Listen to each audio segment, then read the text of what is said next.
திருநெல்வேலி பேருந்து நிறுத்தத்தில் போதை ஆசாமியின் அநாகரீக செயல். அச்சத்தில் பெண்கள், வாகன ஓட்டிகள் அவதி.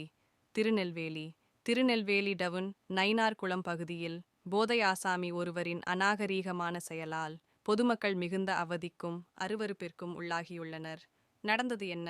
திருநெல்வேலி டவுன் நயினார்குளம் பேருந்து நிறுத்தத்தில் இன்று ஒரு நபர் மது போதையில் நிலை தடுமாறி பொதுமக்களுக்கு இடையூறு விளைவித்தார். அவர் முழு போதையில் தனது சுயநினைவை இழந்து பேருந்து நிறுத்தத்தில் பெண்கள் மற்றும் பொதுமக்கள் காத்திருக்கும் இடத்திலேயே படுத்து உருளத் தொடங்கினார். பெண்கள் மற்றும் பொதுமக்களின் அவதி. அரை நிர்வாண கோலத்தில் உள்ளாடைகள் தெரியும் வகையில் அந்த நபர் பேருந்து நிறுத்தத்தில் படுத்து உருண்டது அங்கிருந்த பெண்களை மிகுந்த அதிர்ச்சிக்கும் அருவருப்பிற்கும் உள்ளாக்கியது. இதனால் பேருந்துக்காக காத்திருந்த பெண்கள் அந்த இடத்திலேயே நிற்க முடியாமல் முகம் சுளித்தபடி அங்கிருந்து தள்ளிச் சென்று நின்றனர். எதிர் திசையில் வந்த பெண்கள் மற்றும் வழிப்போக்கர்களும் அந்த நபரின் கோலத்தை பார்த்து மிரண்டு போய் ஓடுவதை காண முடிந்தது. போக்குவரத்து இடையூறு. அந்த பகுதி எப்போதும் வாகன போக்குவரத்து மிகுந்த இடமாகும். போதையாசாமி திடீரென சாலையின் நடுவே புகுந்து படுத்து கொண்டதால் அந்த வழியாக வந்த வாகன ஓட்டிகள் நிலை தடுமாறினர்.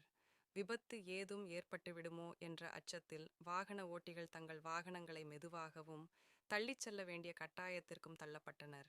பெண்களின் குமுறல்.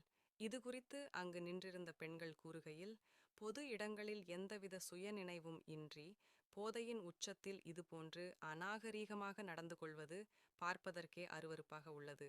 இவர்களை போன்றவர்களால் பொது இடங்களுக்கு வருவதற்கே பயமாக இருக்கிறது என தங்களது ஆதங்கத்தை வெளிப்படுத்தினர். காவல்துறைக்கு கோரிக்கை.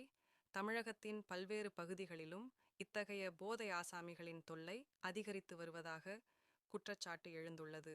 பொதுமக்களுக்கும் போக்குவரத்திற்கும் அச்சுறுத்தலாக விளங்கும் இத்தகைய நபர்கள் மீது காவல்துறை கடுமையான நடவடிக்கை எடுக்க வேண்டும் என்றும், பொது இடங்களில் மது அருந்திவிட்டு ரகளையில் ஈடுபடுபவர்களை கண்காணித்து அப்புறப்படுத்த வேண்டும் என்றும் சமூக ஆர்வலர்களும் பொதுமக்களும் கோரிக்கை விடுத்துள்ளனர்.